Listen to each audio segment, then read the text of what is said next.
I was comparing Islam and Christianity, basically. Not that I doubt my Islam, I just wanted to show them that they're wrong. I ended up giving my life to Jesus Christ. Suddenly one day I come and I find almost everybody I know is there. And then they said, Rachid, sit. I was like, okay. Said, are you a Muslim or a Christian? My mom, she was like, just tell them, just tell the Shahada and make everybody know that you are a Muslim. Just say it in front of everybody. It took me like 10 seconds. I was thinking about it because I didn't want to be in trouble. I didn't see it coming. Then I said, Mom, I cannot say the Shahada. I received direct threats. Even the mosque next to my apartment was preaching against me. And every time I got out from my apartment, I looked right and left because I was expecting somebody to come with a knife and stab me or something.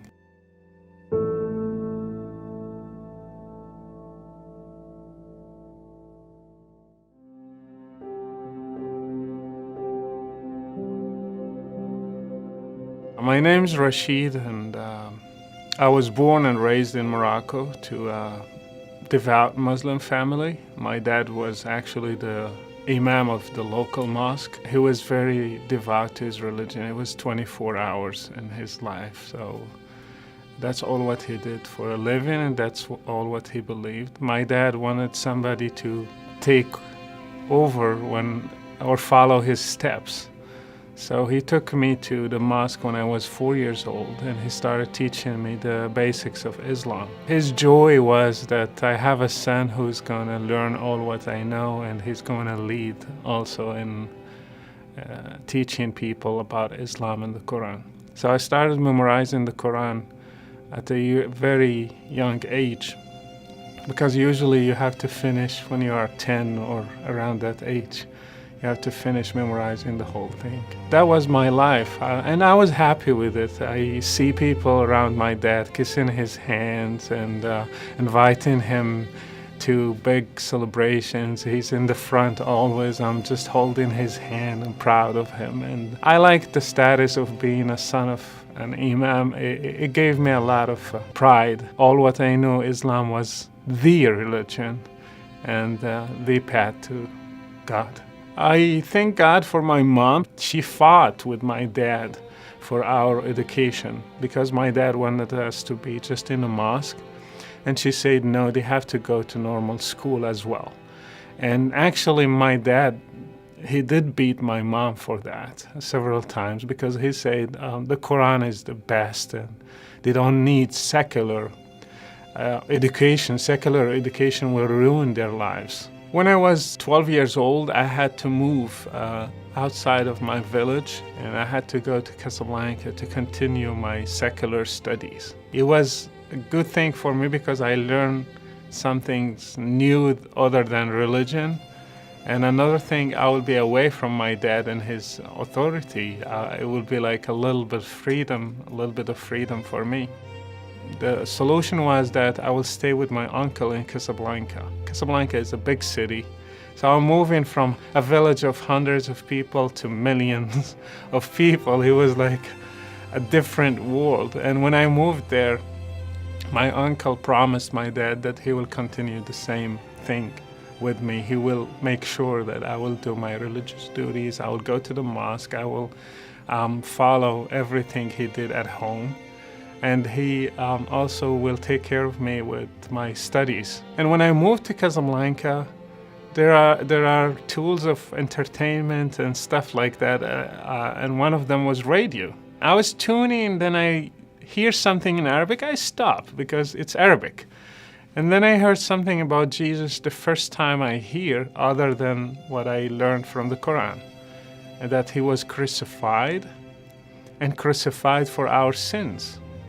And then I continued listening. It was all blasphemy for me back then. He is the Son of God, and he came to this earth as a human being to save us. And I was trying to just close my ears because I don't want to hear that. It's blasphemy. It's against my beliefs. And I was really mad because these guys speak Arabic. So I was listening, and at the end of the program, they gave an address. And I wrote it on my hand because I want to write them and I want to challenge them. So out of zeal, out of curiosity, I wrote to them and I put all the verses I know from the Quran, and I thought, yes, I will show them that they were wrong. And I wrote everything I know about Jesus from Islam. That was a new door opening for me. 4 years of correspondence courses with people there. They changed over the time. Several people I corresponded with, and they answered my questions. I was comparing Islam and Christianity, basically. Not that I doubt my Islam, I just wanted to show them that they're wrong. I ended up giving my life to Jesus Christ instead.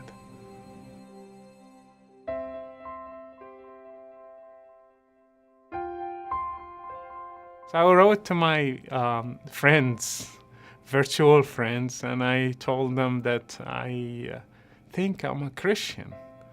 And they were like, yes, that's a good decision, and you have to give your life to Jesus. And how do you do that? So all these kind of questions. And you have to imagine it's not an email. It's a letter that takes weeks to go there and weeks to come back. And some of them never made it because they tried to send me the Bible, for example, more than 20 times, and I never received it. And every time I complained, they say, we sent one. We sent one. And one day the mailman brought a Bible without the cover or the envelope. So I got it and I was happy. I went to my room. That was my best treasure. I kept it in a very special place. Every time I come back from school, that was my secret, that I would read and just follow the stories from the Old Testament until I finished the whole Bible. It was really like a nice an eye-opening also, because I saw similarities with Islam and also big differences with Islam. Transworld Radio actually connected me with a missionary in Morocco, an American missionary who lives there. They just sent him my address. He sent me a local letter. When I opened it, he has his phone number and his name. He introduced himself. He said, we will meet. We made an appointment downtown Casablanca. We went to a coffee shop and he started asking me questions, I think to test me if I'm really a true believer or not. He said, who's God for you? I said, God is the creator. Who are us? I said, we are just human beings, his creation. He said, well, tell me, and who's Jesus? I said, Jesus is God himself incarnated in the flesh. He said, what did he do? I said, he was crucified for our sins. He said, what is sin? I said, sin is that thing that separates us from God. And they said, and you accepted that? He said, yes, Jesus died for me. He said, well, I think you're a Christian. I said, I told them. They don't believe me? They're sending you to test me or something? He was like, no, I just want to make sure you understand. I said, okay. He said, would you come with us? I said, who are you? He said, there are people like you. I thought I'm the only Moroccan that had this revelation and knew the truth, and the others didn't know. And I said, are you serious? He said, yes. I said, when? He said, tomorrow.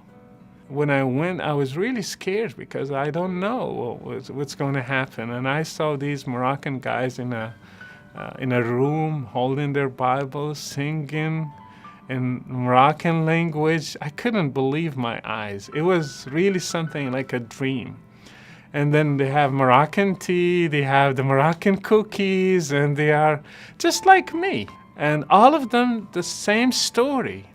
I was listening to radio, I did correspondence courses, I accepted Christ. It's almost identical. Just different backgrounds, different families, but almost the same story repeated. And when I saw them, it was really a big encouragement to me.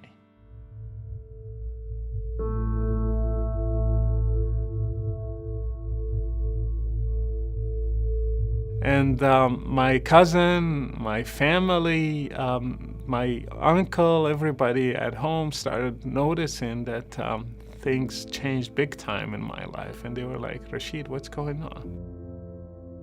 And suddenly one day I come and I find almost everybody I know is there. And then they said, Rachid, sit. And I was like, okay. They said, are you a Muslim or a Christian? It's like it hit me. And I was like, well, let's start from the right. Ask everybody this question. I wanted to make it a joke, but nobody was laughing, and I ended up, I knew it was very serious. So I said, it's not your right to know. It's between me and God. Nobody has the right to know what's in my heart. And you actually should not ask that question. My mom, she was like, just tell them, just tell the Shahada and make everybody know that you are a Muslim. Just say it in front of everybody. It took me like 10 seconds. I was thinking about it because I didn't want to be in trouble. I didn't see it coming. Then I said, Mom, I cannot say the Shahada. And then you can see the whole room. It was surreal for me. It was something that I remember now. It was like a dream. I don't see it as a fact because I was in denial at first. I didn't accept that my family would hurt me. So everybody was shouting at me, and all what I remember now is noises from everywhere, and I can see my mom crying, and she's shouting and crying, and some of them spit on me, some of them curse me, just get out of here, we don't want to see you. And it's like a dog, filthy, all what you can think about. So I was crying and I left without knowing where to go because I was still a kid. So I lived almost 2 years homeless, just going from one place to another. Sometimes I slept even in the street because I didn't know where to go. I lost my study, I lost everything, and I didn't have anything in my life. I lost my family.